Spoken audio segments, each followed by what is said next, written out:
Subscribe to our YouTube channel for in-depth interviews of India Inc. and press the bell icon so that you do not miss our updates.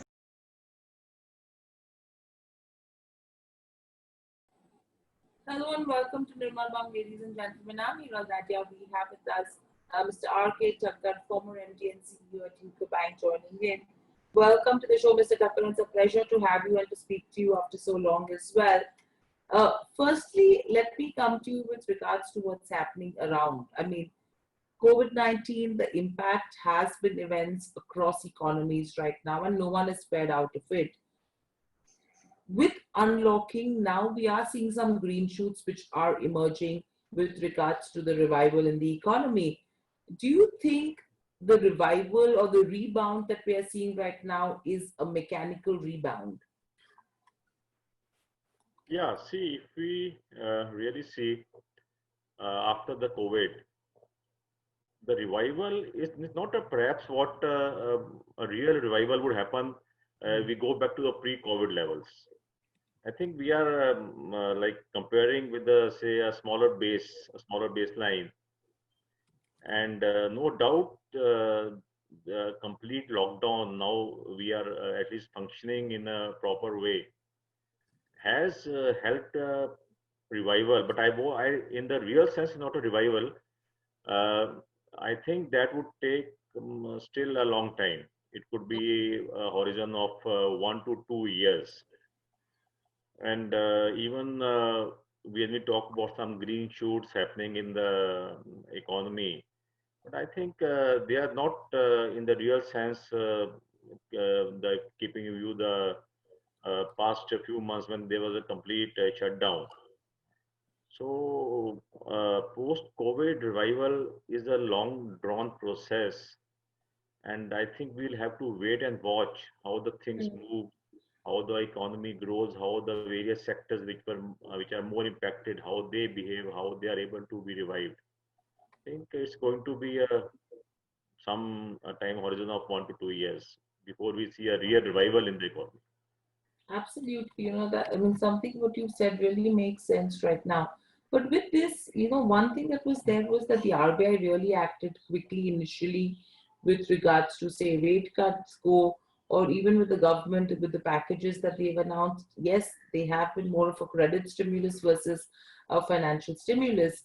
However, if you take the RBI into consideration right now, they've clearly indicated and hinted that yes, in this quarter as well, your inflation is going to remain elevated.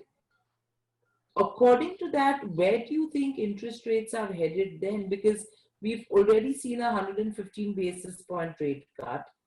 Despite that, the credit offtake has remained sluggish, say around 6%.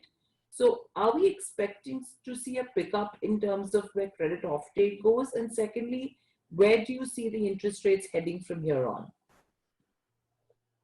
See, as far as the credit offtake is there, it it has slowed down a lot, no doubt about it. Hardly we have seen a growth of 6% of the credit against a deposit growth of almost 11%. So that is a cause of concern, and the entire basically, if you see the deposit accretion which happened during this COVID situation, the credit increase is very insignificant. Uh, so the RBI has taken steps. They have done what was their, I would say, mandate given to the RBI by reducing the repo rates. Hmm. So, but the thing is, the reduction in repo rate itself does not mean the credit opt is going to be there. That's one of the tools, yes, which helps in the credit offtake. But here, if we really see we can divide this basically the consumers into retail and the corporate segment. So there is no demand from retail because of the job losses, because of the so many factors Right. And are there so, side, and then we sorry. And as far as the corporate sector goes, again, they are still to get on their feet. Although through this emergency fund, some credit has been released, but that is, I think, not adequate. And to how many MSMEs? If you see our total strength of MSMEs, first of all, hardly I think 10 to 15% have that take bank credit basically. The others are working on the informal means of loans. This formal 10 to 15% also only a part of it will be able to assess the emergency credit given the norms and so many other things. So that is a very, very nominal amount which will go to them. As far as the big corporates are concerned, again, they are still back to back to the normal production or normal operating cycle. They have not even reached that level. So any additional credit demand from that sector, whether it is for their existing operations or it is for their expansion plans, is not happening. So that credit offtake is going to be slow. At least what I feel is at least for the next 2 quarters, we may not see any substantial increase in the credit offtake. So only after the things stabilize, I think we might have something like a growth rate, what we are looking at least 8 to 10% in the credit side. So RBI has taken the various measures, but I think they are that's not the only thing which will increase your credit offtake, because unless demand side issues are there, which perhaps would take some time, more time. Right. So overall as well, along with the credit offtake, if you look at banks as well, the lenders especially, are going pretty slow right now as it occurs in terms of fair issuing fresh bank guarantees are concerned. Do you think this is in the right direction, or do you think they should be little bit more easy with regards to issuing fresh bank guarantees? Yeah. See, bank guarantees again are part of the normal credit requirement. It's only a off-balance sheet item. That's the only difference. And if you really see the bank guarantees, the requirement can be basically divided into two types of guarantees. One are the financial guarantees, which are given in lieu of the earnest money, bid bond. So basically for their getting the contracts, like instead of giving the in cash, they are giving a guarantee. So that helps in their liquidity management. The second type of guarantee is normally that is a performance guarantee, which is given for the execution of a contract. So as far as the financial guarantees are concerned, that will depend on the requirement. I think there's not much of an issue, and it's part of the normal assessment which is made by the banks while assessing the requirements of the corporates. But as far as the performance guarantee is concerned, I think that's on the same footing as a normal credit requirement of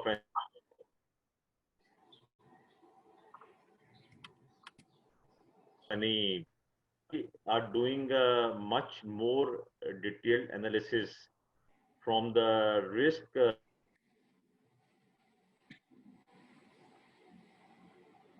mitigation. Risk is the one of the reasons why we find the banks are a bit reluctant to issue the bank guarantees.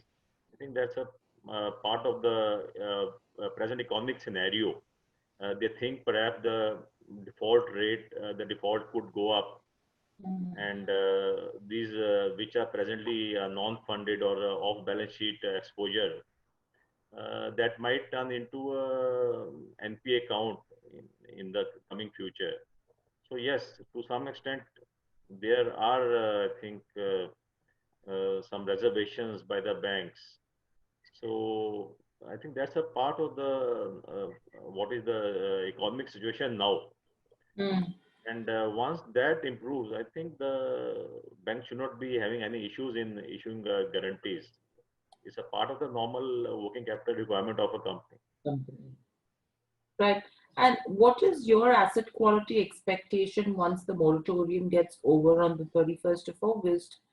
Which sector do you think could be impacted the most? Sorry, I didn't get it. Can you repeat it? Yeah, my question is with regards to the asset quality expectation of the sector once the moratorium is over, because 31st August is when the moratorium ends. So, how do you see the asset quality, and which sectors do you think will be impacted the most? Yeah. See, the moratorium is ending on 31st August, no Correct. doubt. It should, to some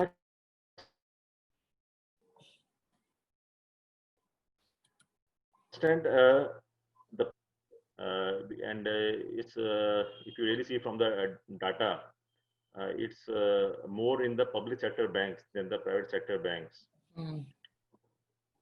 This is definitely going to impact the asset quality because there were basically two type of borrowers. Again, we come to retail segment and the corporate segment. Retail, the people who were having adequate cash accruals and who had the capacity to repay, they have not opted for a moratorium basically. Mm. So the people who were having that issues with the repayment, whether it's a job loss or any other reason, they are the ones who have opted for that. Mm. And seeing the present situation, definitely they are out of those people who have opted for the moratorium. How many are able to meet this liability now? Because things have not come to that level like in the normal pre-COVID level, where Mm. we find the revenue sources of an individual or a small borrower or MSME have come back to the pre-COVID level. So that cash flows are not there. So when the cash flows are not there, they won't be able to repay. So that is definitely going to affect, especially I am more concerned about the retail and the small MSME borrowers. And as far as the corporates are concerned, the sectors which are more adversely affected, like the aviation, hospitality, the automobile, construction sector, I think they have the big issues, and we have to wait for the restructuring scheme, how that the banks are able to implement those. But as far as the other industries are concerned, I am hopeful that they will depend again. The industries which had a proper financial discipline they were maintaining, having adequate liquid resources with them, they should be able to pay their debts. Mm. But the sectors which are more adversely affected, I think we are going to see quite a few many defaults. Other than the what we do the restructuring after that, and it will depend again case to case base. Right. But those sectors we could see a lot of defaults, I think. Right. And overall, the RBI recently announced a restructuring scheme as well. Do you think it would help, in reviving some of the impacted sectors, say like hospitality, aviation, real estate, because these have been in doldrums right now. The others have at least started their work. They are almost at 60, 70, 80% utilizations. But if you have to talk about these three sectors, do you think restructuring that has been announced is going to be helpful? Yeah, see the most impacted sectors. So we can name them as you have already told that the hospitality, the tourism, the aviation, automobile, the construction sector, even the services sector, I would say. These are the ones which are more adversely affected, and the very visible fact is there of these sectors, which you can really see and feel it. And even the job losses are maximum in these sectors. The RBI restructuring scheme which they have brought in is basically meant to help these sectors in particular, and in general all the sectors basically. So one thing we have to wait for the Kamath committee report, what they suggest, how this restructuring has to be done. No doubt, I think that was the demand and that was required also. Uh, Mm. Only giving a moratorium wouldn't have served the purpose to these sectors, especially. Correct. And every industry otherwise has to be reviewed, taking into account the particular issues that industry is facing. So from that angle, it has been, I think, a good move by Reserve Bank of India, Mm. and that should help the industry. And especially, but my more concern is the accounts which were not standard as on pre-COVID, the cutoff date what Reserve Bank has mandated for restructuring of these accounts, Mm. and with the condition that they have to be standard even at the date of implementation of the restructuring package. I think that could impact quite a few big borrowers. Mm. So I think even such borrowers need to be covered under the restructuring scheme, because then expecting in these times, the borrowers in these sectors who have faced this COVID situation and still they are Mm. able to maintain their account standard till now. I think there will be a very limited number of accounts who would qualify for that package once it is approved. Mm. So that is one reservation I have. But otherwise, as such, this restructuring should definitely help the sector, and that it was required, because at least they will get some time uh, to again come back on track, and Mm. so that their cash inflows are there, which are they are able to meet their obligations. Correct. Right. So with this, we've spoken about where moratorium is concerned with what the RBI has already done in terms of rate cuts. Another aspect is, when the RBI has asked the financial institutions that they need to adequately capitalize themselves. Fundraising is something which, they have been talking about as well. First ones, who have raised capital, they have reacted first to protect their balance sheets. What message is this actually giving the system according to you? Yeah, I think capital raising or strengthening the balance sheet of banks, whether it is public sector or private sector, I think is of utmost importance.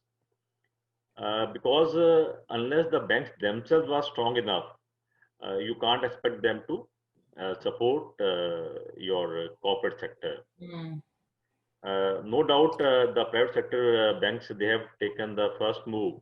Their cap adequacy, if you see the banks who have raised the capital, was already much above the stipulated minimum requirement. But still, they have gone and raised this capital. Mm. Uh, what I feel is in anticipation of the NPS going up in the near future. What are the estimates of the market? Minimum at least 250 to 300 basis points. The NPS should rise. So they are, I think, taken that into account and strengthen their capital to be able to meet this issue. Mm. Secondly, also in the coming, say, after 6 months or so, the credit demand would also be there. Mm. It will Mm. go up, what we were talking about, not Correct. immediately, but after another 2 quarters, the credit offtake should be there. And for Mm. that also, one should be adequately capitalized.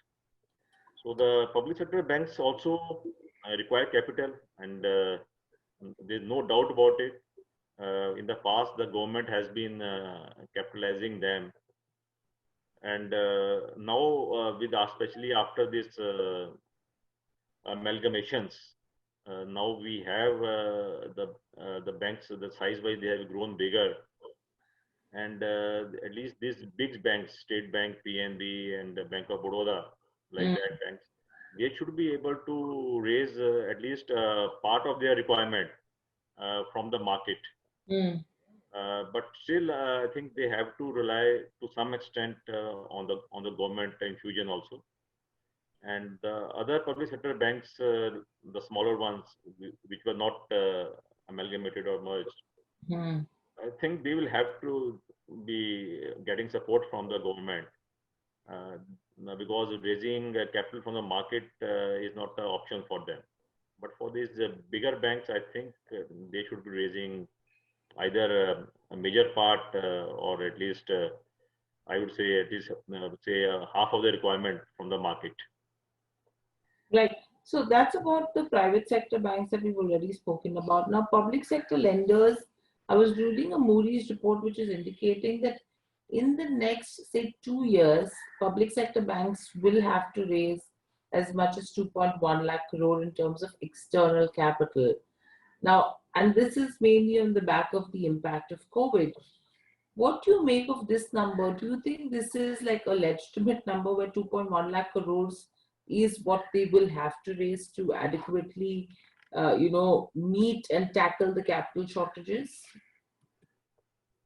Yeah, see, as far as the requirement, the quantum goes, I Hmm. think that's just an estimate Correct. based on certain assumptions.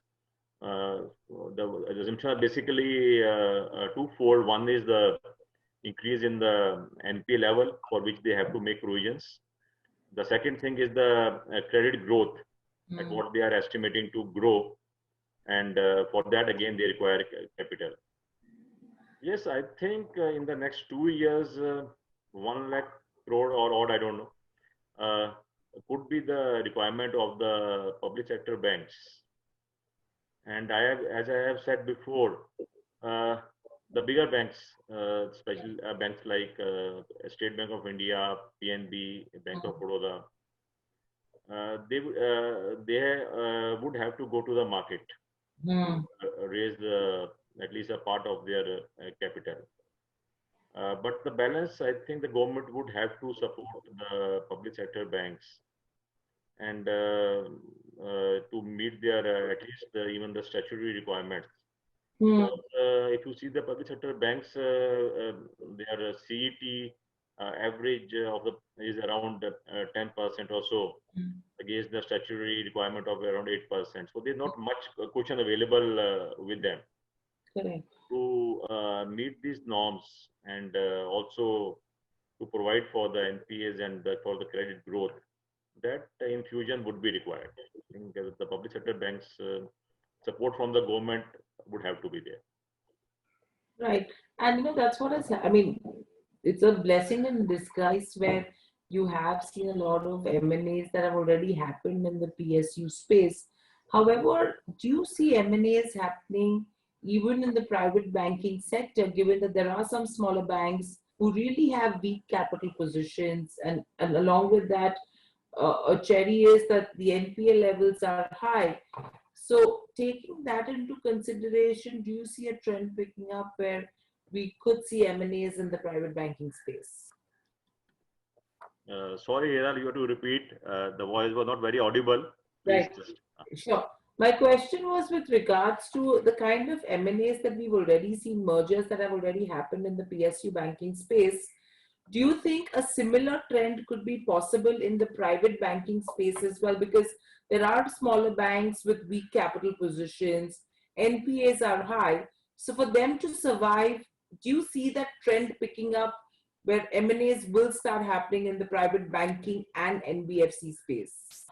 Yeah, uh, definitely.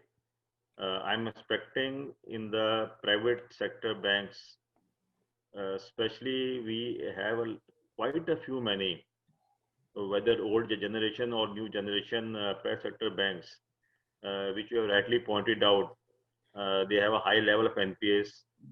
Their capital adequacy is not so strong, and in the coming scenario, they won't be in a position to raise capital or gets fund from their existing promoters.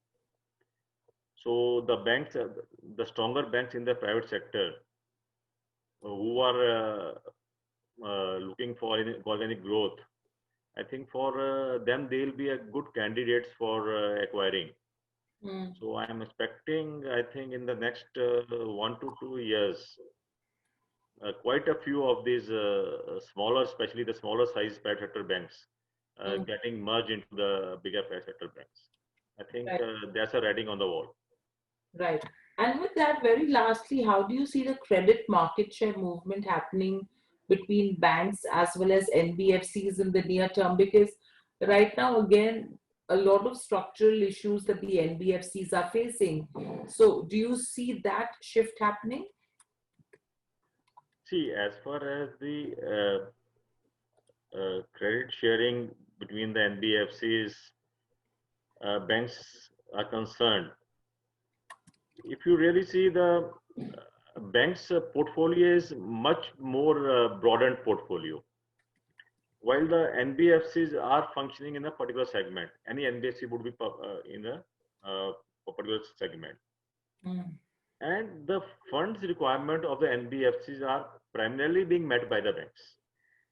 If you really see, it's a way of I would call indirect financing by the banks. They finance Mm. the NBFCs, and the NBFCs are going into the retail segment of the market, where perhaps the banks have some issues in the infrastructure, or they may not be comfortable, like with the system procedures. So many things are there. But my concern in this is the NBFCs would be presently facing much more funding requirements, funding issues. So how they are going to grow, how they are going to fund their requirements is a cause of concern. Mm. As far as the that credit being shared by the banks and the NBFC is concerned, I don't see much change happening, because what area they are in, NBFCs, I think that is their domain, which Mm. perhaps I think commercial banks, because due to logistic issues, so many other things, would not like to venture. So that Correct. area remains clearly defined for the NBFCs and banks. I think there won't be much change in that. Right. I think that's something that we need to watch out for as well as to how that moves from here on. But thank you, Mr. Tucker. Thank you so much for joining us on the show. It was a pleasure to speak to you. I hope you enjoyed the discussion as well. And we will come back to you soon once the moratorium ends and what's the kind of progress we see on the sector. But good to speak to you and stay safe. Thank you so much. Thank you, Viral. It was nice talking to you, and I'm sure whatever we discussed will be helpful for the people who are Absolutely. listening to us. Thank you. Absolutely. And we'll speak soon. Thank you.